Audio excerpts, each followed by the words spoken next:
Muy buenas tardes, ¿cómo están? Bienvenidos a otra sesión de Love Mark Sessions. Hoy tenemos un invitado espectacular. Está con nosotros Sergio Vergara, CMO y co-founder de Volt.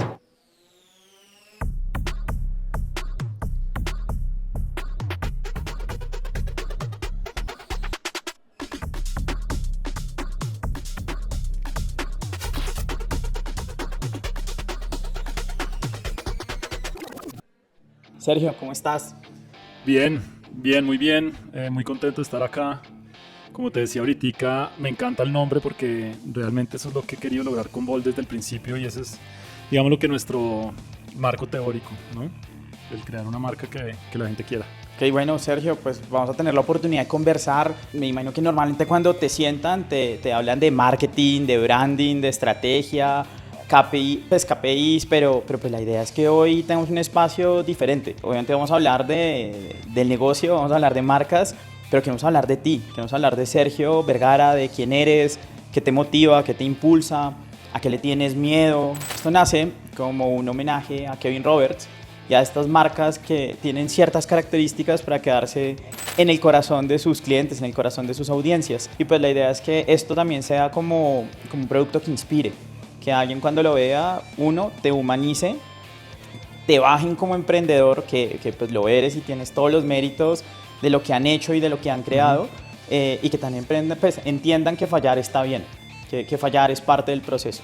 Entonces es parte de la invitación en un mundo donde todo el mundo habla del B2B, el B2C, el B2G. Pues hablemos hoy tú y yo del H2H, del human to human. Me hiciste pensar que José, el CEO de Bolt y uno de los co-founders, siempre dice que cometer un error está bien, pero cometer el mismo error 2 veces no está bien. Okay. Y me parece que es súper poderoso eso y eso es algo que vimos dentro de Bolt. Bueno, Sergio, cuéntanos, ¿quién es Sergio Vergara? Bueno, pues a ver, ¿quién es Sergio Vergara? Es tan difícil responderse eso y la verdad es que yo creo que al final como persona soy un generalista. Okay. Yo no me puedo encasillar con algún título, me cuesta trabajo. Mi experiencia profesional ha tenido muchísimas experiencias de diferentes tipos. He sido emprendedor, creo que eso es lo que más he sido emprendedor. Soy graduado del CESA, monté una empresa, era una marca de ropa, que hablando del fracaso la tuve por 3 años y la cerré. Okay.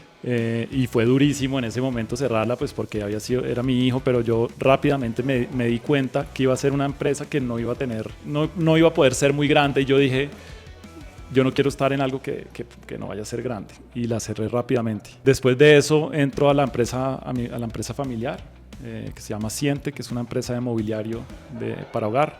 Ahí siempre estuve a cargo de la parte más creativa, ¿cierto? Tanto del diseño como del marketing, como de la marca. Y ahí duré un par de años. Después de unos años me fui a hacer una maestría en diseño de producto, que no tiene nada que ver con la administración de empresas, pero fue increíble. Me tocó aprender demasiadas cosas en muy poco tiempo. En ese momento, en la maestría, todo se hacía en grupos, ¿cierto? En grupos de A3, en grupos de A4 cada proyecto. Y cuando yo llegué y les conté quién era yo, que pues era administrador de empresas y pues había trabajado en una empresa de mobiliario, pues nadie se quería hacer conmigo, obviamente. Ningún diseñador se quería hacer con el administrador de empresas. Entonces me tocó rápidamente aprender o ponerme al nivel de personas que ya tenían mucha experiencia y para mí fue, pues, la verdad, bastante retador, muy retador. Me tocó aprender de software, de diseño, de materiales, de un montón de cosas, pero al final me terminó yendo bien. Entonces, como ves, pues soy muchas cosas, no me podría definir como algo en particular. Tal vez lo que me define sí es como la curiosidad. Siempre he sido una persona curiosa a la que le gusta aprender de muchos temas y tratar de como incorporarlos y que se vuelvan una habilidad. Ok, Sergio, creo que dijiste algo que conecta, o dijiste muchas cosas que conectan. Una es, me parece brutal cuando la gente se sale de ese papel de yo soy el CMO, soy el co-founder, no, tú soy un generalista, soy un curioso. Creo que, y no lo confirmarás tú, pero creo que el éxito de un buen emprendedor está en la curiosidad. Y dijiste algo que para mí, pues digamos que es muy interesante y lo resaltaría como emprendedor también que he sido, y es, ser emprendedor es eso, es botarte a bucear con un tanque sin saber respirar debajo del agua, dentro de todos los emprendimientos que tú has hecho, me gustaría, si lo ves viable, que me hablaras de la brujita. Me toca contar la historia desde un poquito antes. Y es una historia que creo que es bonita, además porque es de mi mamá. Cuando yo entro a Siente, mi mamá era la fundadora con mi padre, pero ella era la que manejaba Siente en esa época. Se llamaba Coldiseño, ¿cierto? Y era una empresa relativamente, digamos que exitosa en Colombia vendiendo muebles, pero mi mamá era una persona como con muchas ambiciones de querer crecer y de querer expandirse. Entonces empezamos a exportar, yo estaba en la universidad en ese momento, o sea, era ella, mis 2 hermanos sí trabajaban ahí, y empezamos a expandirnos a México y empezamos a vender muebles en México, en una feria de esas, en donde la gente va a comprar, digamos que las tiendas grandes de México van a comprar a los proveedores muebles. Estaba el stand, que era súper bonito, en ese momento la marca que se escogió para México era Gilchrist Furniture, es el apellido de mi mamá, es mi segundo apellido, que es imposible pronunciar, la retentiva de ese apellido y esa marca era 0, pero los muebles eran muy buenos, ¿cierto? Y entonces llegó una persona muy especial que se llama Jürgen Klarik. En ese momento él era brandólogo, estaba basado en México, y le dijo a mi mamá y a mis hermanos como, oiga, ustedes tienen un producto súper chévere, pero realmente esa marca es un desastre y nunca van a lograr hacer nada en México con esa marca. Entonces les dijo, venga, yo les propongo hacerles la marca. Y a mi mamá le hizo clic instantáneamente Jürgen y el tema de las marcas. Entonces, y eso fue, digamos, que una tensión entre mis papás, porque la verdad, lo que Jürgen cobraba era una locura, no voy a decir el valor, pero era una locura hasta para el día de hoy, eso fue hace 20 y pico de años. Y eso fue una tensión entre ellos hasta que mi mamá dijo, no, ¿sabe qué? A mí no me importa lo que cueste, yo lo voy a hacer. Y Jürgen nos desarrolló la marca Siente, que realmente fue súper exitoso. Yo creo que esa empresa está cumpliendo 40 años y ha sido la mejor inversión que hemos hecho en la historia de la empresa, crear la marca. Entonces, digamos que yo hablando con Jürgen me volví, digamos que obsesionado y muy curioso por las marcas. Yo dije, o sea, como un nombre, una estrategia detrás que yo ni sabía en ese momento que era estrategia, y tal vez un logo y una forma de comunicar puede cambiar tanto un negocio, porque el negocio no lo cambió radicalmente. Me obsesioné con los temas de la marca y empecé a leer mucho al respecto. Por ejemplo, un libro que me acuerdo es Branding Emocional, que Siente está basado en esa teoría. Y me empecé a obsesionar con ese tema de las marcas y cómo podía transformar una empresa. Con mi hermano, uno de mis hermanos, Nicolás, empezamos a decir, ¿por qué no montamos un estudio de marcas? No habíamos hecho nunca una marca, ¿no? Era Jürgen el que había hecho la marca Siente. Pero siempre Nicolás también es curioso como yo, dijimos, venga, pues ensayemos, no perdemos nada. Y montamos Brujita. Entonces, en Brujita lo que realmente empezamos a hacer fue a crear marcas y a empezar a crear, digamos que en ese momento estaba muy de moda, no sé si sepas, el design thinking, el pensamiento de diseño, súper de moda. Pues yo era diseñador, entonces digo, no, pues montemos una oficina donde hagamos design thinking, etcétera. A punta de ganas, digámoslo, de muchas ganas, fuimos consiguiendo clientes. En un momento, pues clientes más chiquitos, pero realmente empezamos a hacer como un buen trabajo y empezamos a conseguir reconocimiento y empezamos a trabajar con empresas más grandes. Así fue que montamos Brujita y ahí nos empezaron a llegar proyectos de todo tipo, sobre todo de pensamiento como consultoría de diseño, mucho de branding, hicimos mucho branding, que es una de mis grandes pasiones, la verdad. UX, también por ejemplo nos ganamos un proyecto de UX en ese momento cuando nadie sabe, pues en Colombia se sabía muy poco de UX, la verdad estábamos solos en el mercado, todo el mundo necesitaba UX y entonces nos dijeron, hicimos una marca para una fintech muy reconocida y cuando terminamos la marca que les encantó, nos contrató Mastercard para hacer esa marca. El gestor nos dijo, oiga, ¿y ustedes por qué no hacen el UX? Y nosotros, pues bueno, nosotros se lo hacemos. No sabíamos ni siquiera más o menos qué era UX. Entonces nos tocó ponernos a estudiar, a investigar y a estudiar. Y de ahí empezamos a trabajar mucho en UX y la verdad nos volvimos muy conocedores del tema. Entonces así fue que nació Brujita. Steve Jobs en su famoso discurso de Stanford a los graduandos da una frase que a mí me encanta y la uso mucho en ambientes académicos, de consultoría y demás. Y es que en la vida los puntos se conectan hacia atrás. No es casualidad todo lo que estás contando del design thinking, todo lo que estás contando del UX y cómo llegaste a Bolt. Y antes de hablar de Bolt, que creo que es interesante hablarlo, ¿Cuál es la historia detrás del cablecito del datáfono? Ese discurso de Steve Jobs me lo he estudiado y tal vez es uno de los que más conecta junto con el de Churchill, ¿no? Entonces hay que repasarlo de vez en cuando y sí. A mi equipo se lo pongo cada rato. Y lo de la cuerdita yo creo que es esa unión de esos puntos realmente, ¿no? Estábamos empezando en Bolt. Ya estábamos trabajando todo mi equipo ahorita les cuento esa historia, pero estaba trabajando todo mi equipo de diseño que estaba en Brujita conmigo ya en Bolt. Las 5 personas que entraban en ese momento eran diseñadores industriales y llegamos ya a escoger el datáfono que íbamos a lanzar al mercado y estábamos definiendo pues los colores, cómo iba a ser el datáfono, cómo lo íbamos a crear, etcétera. Y en esas nosotros estábamos trabajando en un coworking y teníamos las tarjetas de oficina siempre puestas con la cuerdita. Sí. Y entonces yo no me acuerdo, estaba con alguna persona de mi equipo y dijimos, oiga, ¿por qué no le ponemos esa cuerdita también al datáfono? Y nos pareció como súper buena idea. Dijimos, no, pues diseñémosla bonita, pongámosle nuestro degradé, pongamos el datáfono blanco. Y cuando fui a contar la idea a José Ana, que íbamos a poner a los colombianos a colgar un datáfono, me miraron como que, ok, no creo que lo vayan a hacer, pero pues, exacto, inténtelo a ver. Okay. Y entonces fue chévere, nos tocó hablar con el proveedor en China, pedirle que consiguiera una fábrica de cuerditas que nunca habían usado y logramos poner todo en su lugar. Y llegó el datáfono con la cuerdita y fue súper natural, la gente se lo empezó a poner. Yo me acuerdo cuando estaba en mitad de pandemia, que nosotros arrancamos en pandemia, una influencer que tenía un negocio de ropa, salió en un video colgándose el datáfono y diciendo que esto era el datáfono más lindo que había visto, que era un datáfono bebé. Y la gente empezó. Y pues la verdad fue como, no lo esperábamos tampoco. Creo que esos skills que tú te animaste a aprender o que de pronto ni siquiera te animaste, la vida te empujó y te dijo aprenda, pues fueron la base de eso que ustedes terminaron construyendo, ¿no? Cuando no estás trabajando, cuando no estás pensando en crear marcas, cuando no estás en Bolt, ¿qué haces? Pues ahorita, más que todo, cuidar hijos. Tengo 2 y casi que es un trabajo de tiempo completo. Pero de las cosas que más me gusta a mí hacer es hacer deporte. He sido deportista y creo que sí, es de las cosas que más me gusta hacer en mis tiempos libres. Nos hablabas de tus hijos, Victoria y Matías. Sí. ¿Qué haces con ellos? ¿Cómo se siente tener un papá que todo el tiempo está volando con un cohete en proyectos? ¿Cómo disfrutas el tiempo con Victoria y con Matías? Tengo que decir lo que ha sido un reto para mí. Porque cuando yo monté Brujita, con mi hermano estábamos en Siente y en Brujita y trabajábamos full.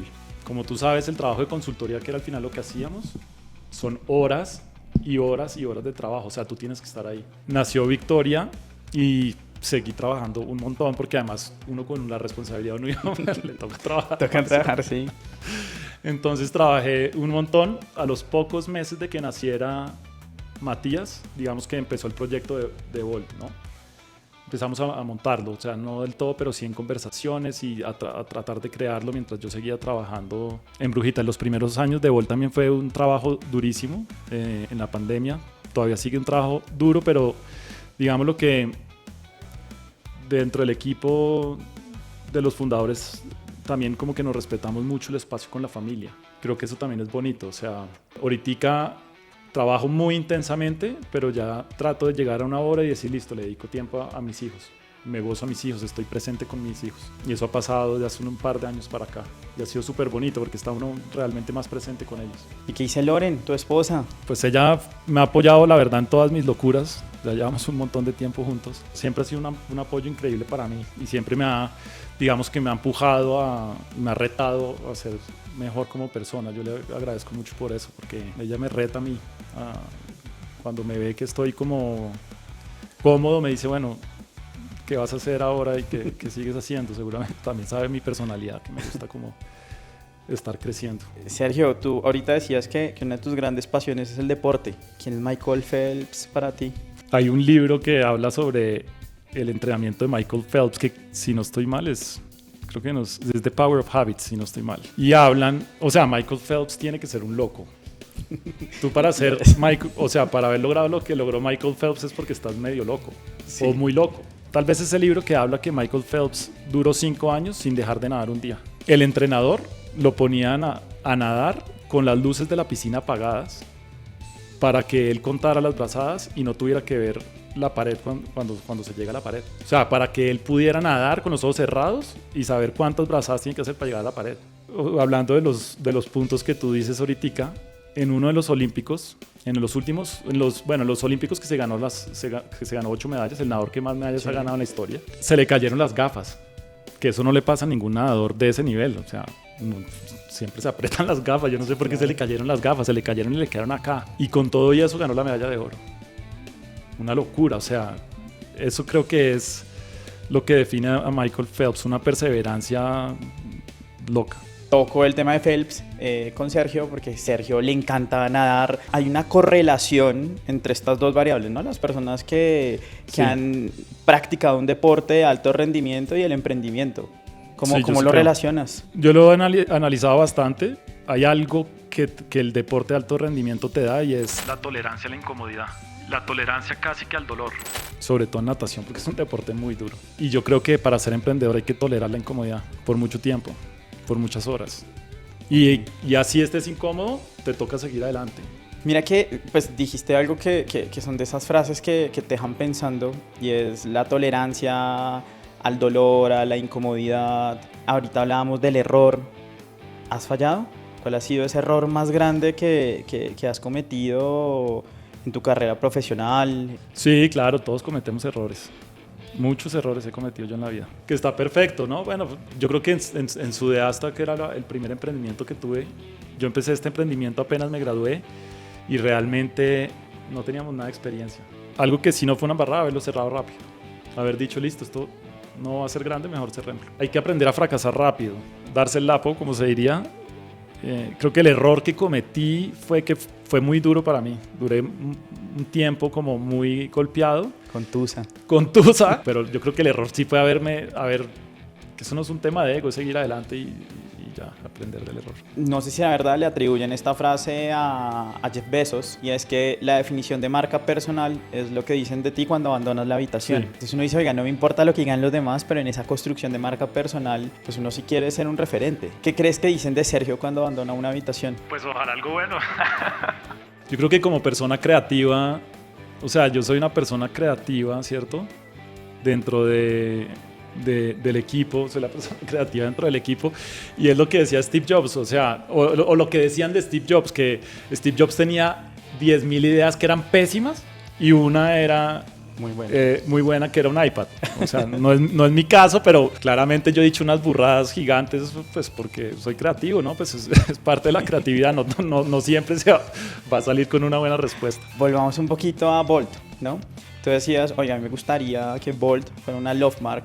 ¿Qué crees hoy que la gente piensa de Bolt?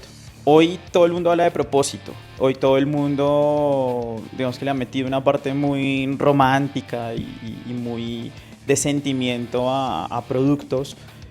Pero si yo te dijera, oye, con mucha creatividad y muy atado al propósito de lo que ha hecho Bolt, ¿qué es Bolt? ¿Qué es Bolt como marca, como empresa? Como todo. En este momento, Bolt es el del datáfono blanquito, ¿sí? Chiquito. Hemos cogido mucha fuerza ahí como marca, ¿no?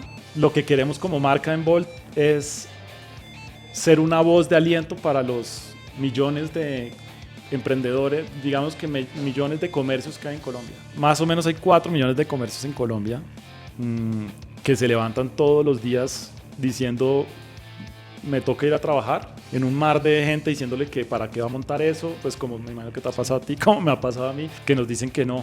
Nosotros sabemos que muchas de esas personas, la mayoría de los días, están desmotivados, solo que van a trabajar porque les toca, sí, realmente.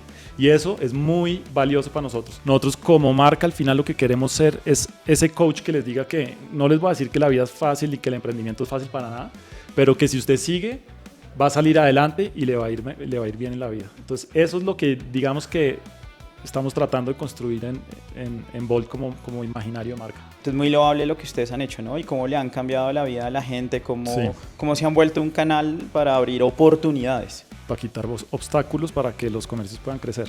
Sergio, muy loco uno mandarse de frente. Yo te hubiera dicho en una reunión previa, ni lo intentemos. O sea, ¿a quién le vamos a pelear? ¿No tuviste esa charla? ¿No hubo ese síndrome del impostor en algún momento entre ustedes, los founders de Bolt? Sí, el otro día estábamos justo hablando con colaboradores de Bolt y estábamos con José, Ana y Jorge y nos preguntaban que cómo era el comienzo, ¿no? Era una locura de idea. realmente es que era una locura de idea, pues crear una empresa de datáfonos en ese momento que en el futuro se proyectaba como un banco, donde le presta servicios financieros a los comercios. Era una locura total. La probabilidad de fracaso era toda, pero al final lo que decimos es que realmente teníamos una convicción grande y nosotros al principio nos sentamos, éramos 5 cofundadores en ese momento y creamos ese propósito de Bolt, que es liberar el potencial de los emprendedores, y realmente no lo creíamos. Yo creo que eso es de lo más poderoso, realmente no lo creíamos y cada uno creía que podía hacer un buen trabajo para lograrlo y que juntos íbamos a trabajar y íbamos a lograrlo. O sea, claro, hay dudas, miedos, pues yo andaba con nervios todo el tiempo, ¿no? Una anécdota que nosotros tenemos con Ana es que creamos un prototipo. En Brujita creamos un prototipo rapidísimo, era muy fácil, pues vendamos un datáfono, una caja que se lo entregamos inmediatamente. Entonces hicimos una caja bonita, la sacamos en 2 días y contratamos una empresa de investigación de mercados y nos fuimos con ellos a tratar de vender este datáfono por los barrios. Sí. Por el Restrepo, me acuerdo, una parte, y la verdad no pudimos. ¿Qué les decía a la gente? No vendimos, como, no, sí, gracias, pero no necesito en este momento. Y un poco la primera conclusión que sacó esta empresa de investigación de mercados es que no había mucho mercado, no había mucha necesidad. Y nosotros más o menos les hicimos cambiar la presentación a que dijeran que sí, porque nosotros estábamos convencidos de que así fuera. Sí teníamos razón, pues salimos al mercado y realmente había una necesidad muy grande de estos comercios de poder recibir pagos con tarjeta en su negocio. Mira que ahorita tú hablabas de liberar el potencial de los emprendedores. Y creo que si Bolt ha crecido es porque los comercios han venido creciendo de la mano de ustedes. Entonces es muy interesante porque es un negocio con propósito. ¿Cómo se siente eso? ¿Cómo se siente uno irse a dormir todas las noches sabiendo que le estás cambiando la vida de pronto a una familia en el Restrepo? Yo creo que sí genera mucho orgullo, pero también siempre miramos para adelante y decir, bueno, ¿qué más podemos hacer? Sí estamos como muy sorprendidos de lo que ha pasado, pero también siempre estamos mirando, bueno, ¿qué más podemos hacer por ellos? Y ahorita ya estamos dando créditos a estos pequeños comercios, y un crédito para estos pequeños comercios puede significar doblar las ventas, que eso es una locura. Para el país es increíble que estos comercios y estas empresas y estos emprendedores la tengan más fácil para salir adelante. Bueno, pues empecemos a acotar, para empezar a finalizar, y te quisiera hacer una pregunta, un libro. Yo creo que hay un libro que a mí siempre me recomiendo, que es como personal, que se llama Mastery. Ok. De un autor que se llama Robert Greene. Ok. Y habla explica cuál es el proceso de los grandes maestros para volverse maestros. Y eso es muy interesante y es algo que nos gusta además porque uno de los valores de Bolt es la maestría, precisamente por ese libro. Y desde el lado de marketing, a mí hay un libro que siempre me encanta, que es el que más recomiendo, que se llama El Código Cultural. Sí, de Clotaire Rappel. De Clotaire Rappel.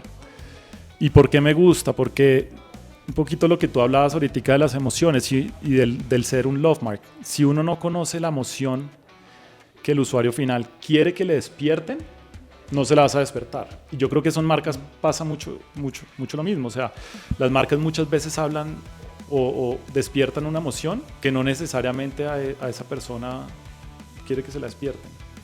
Por ejemplo, muchas marcas hablan de sueños y no necesariamente toda la gente quiere soñar en algún producto, como puede ser una pensión, por ejemplo. Entonces, si tú conoces a profundidad, desde una forma del subconsciente al usuario, pues va a ser como, vas a entender qué emoción quiere que le despierte. Eso que acabas de decir es muy cierto y pasa mucho cuando la gente te dice a ti, yo necesito una estrategia para B2B, necesito una estrategia para B2C.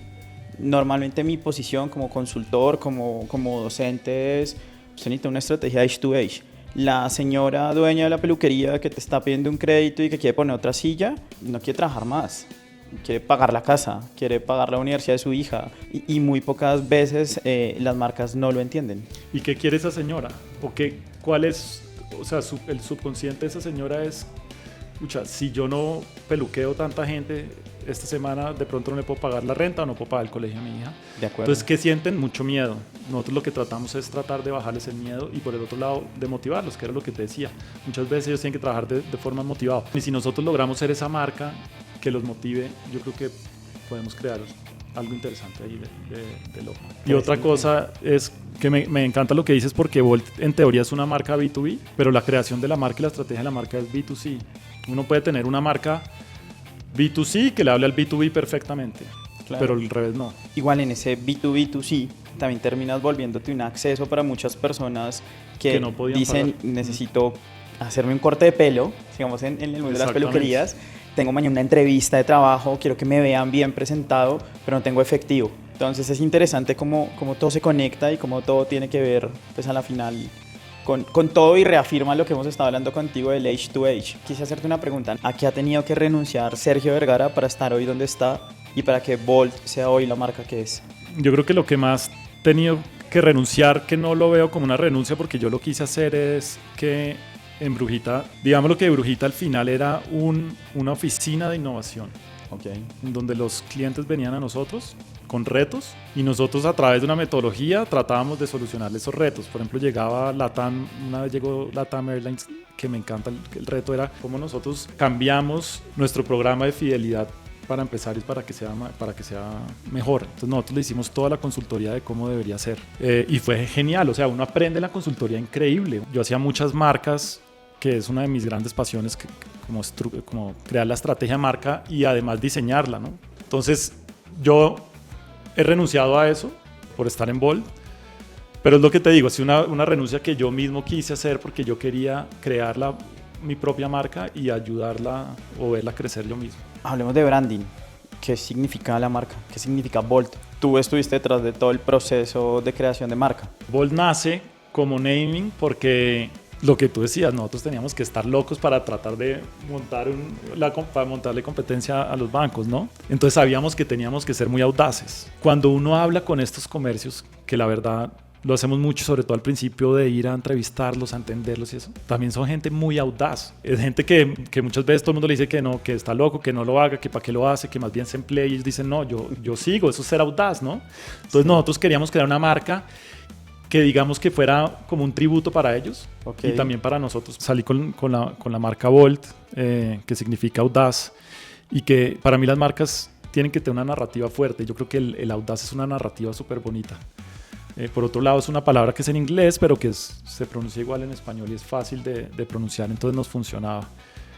Y creo que ha sido acertado, porque antes de que nosotros duramos un año para salir al mercado, desde que empezamos la empresa, creamos el producto y salimos, ¿no? Y al principio la marca se empezó a crear a punta de amor de las personas que trabajábamos en Bolt, porque la persona que trabaja en Bolt se siente Bolt. Se ha logrado algo que yo no sabía que podía pasar, la verdad, y era que la marca y la cultura como que se reforzaran mutuamente. Creo que parte del storytelling, ¿no? de la historia de la marca de Bolt, pues también es la historia de todos los emprendedores. Totalmente. Que le han sacado el estadio con nosotros. con ustedes. Cuando escogimos los arquetipos de marca, Sí. yo en un principio dije que nosotros como arquetipo de marca deberíamos ser el héroe, Sí. ¿cierto? O sea, nosotros ser el héroe. Pero leyendo más teorías, un libro que se llama Building a Story Brand, que es muy bueno, decía que las marcas nunca deberían ser los héroes porque eso choca, porque el héroe siempre debe ser el cliente, y eso choca en el ego del cliente. Uh-huh. Y ahí mismo yo entendí eso, yo dije, tenemos que cambiar el arquetipo. Nuestro arquetipo va a ser el mago, Okay. y el arquetipo de nuestro cliente va a ser el héroe. Okay. ¿Qué quiere decir que nosotros seamos el mago y ellos el héroe? Es que nosotros vamos a tratar de, como un mago saca de su sombrero, sacar las mejores herramientas para que ese héroe pueda seguir creciendo. Y desde la psicología del color, el azul, el rojo. Nosotros salimos con unos colores al principio, Sí. que era, en ese momento estaba muy de moda, que creo que todavía sigue de moda, es como las pantallas negras con los colores contrastados al revés, o sea, las letras blancas o en colores claros, ¿cierto? Y nosotros, siguiendo la tendencia, dijimos, no, venga, hagamos algo así, y escogimos como color negro, y el principal era un azul como medio aguamarina. Y lo presentamos y lo hablamos con José, lo hablamos bastante. Yo hablaba de la marca mucho con José, la verdad él estuvo muy involucrado en la marca. A mí no me gustaba co-crear marcas. Y dijimos, venga, realmente una startup debe tener degradé. Ok. Porque es que el degradé es por naturaleza, digámoslo, que un color muy usado en digital. Entonces dijimos, venga, hagamos un degradé bien bonito. Entonces escogimos el azul porque el azul presenta la estabilidad, la calma, Confianza. la confianza, etcétera, ¿cierto? Y escogimos el salmón, que lo nuestro es como un salmón, porque es un color vibrante, emocional. Entonces lo que hicimos fue combinarlos combinamos no sé cuántos degradés, muchísimos degradés, hicimos muchas pruebas, tanto digital como en físico, y llegamos al degradé que nosotros tenemos en este momento. Sergio, para acabar, un par de preguntas rápidas. Entonces, pregunta rápida, respuesta rápida. Un libro que no sea de marketing ni branding. Siddhartha. Una película. 25th Hour. Una serie. White Lotus. Y por último, Sergio, con esto quisiera acabar. Si pudieras darle un emprendimiento a un muchacho de 21 o 22 años que está terminando su universidad, ¿qué les dirías? Justo ayer estaba con los estudiantes del CS, me preguntaba lo mismo, entonces lo tengo fresquito. Yo creo que hay varios consejos. Lo primero es que escojan algo grande, ¿cierto? Que realmente pueda tener escala, sea un negocio que pueda tener escala. Si se meten en un emprendimiento, que fue lo que me pasó a mí, y ya se dan cuenta que no va a tener escala, ciérrenlo rápido. Y el tercer consejo es, si ya montaron ese negocio grande, no se quiebren. O sea, sean muy cautelosos en la caja, ¿no? En no quedarse sin plata. En que si ven que ustedes tienen una probabilidad de éxito, sean muy conservadores en la caja. Ese es el santo grial de cualquier emprendedor, la caja. Total. Cuide la caja. Sergio, pues yo me voy feliz. Para mí estos espacios como host son espacios de aprendizaje. Pues sin temor a equivocarme, te diría, y no por halagarte, que creo que ha sido una de las charlas donde más se ha aprendido. Muchísimas gracias, ha sido un placer tenerte acá y pues nada, espero que podamos volver a hablar cuando Bold esté en otros países, Pues cuando esperamos, Bold esté más grande de lo que ya es. Bueno, muchas gracias por tenerme acá, feliz de contar mi historia más que todo. Muchas gracias a ti por humanizarte, muchas gracias a todos. Esto es otra sesión de Love Mark Sessions, un proyecto de Copu, Pulso, apoyado por Strow, y pues nada, nos vemos en una próxima sesión. Hasta luego.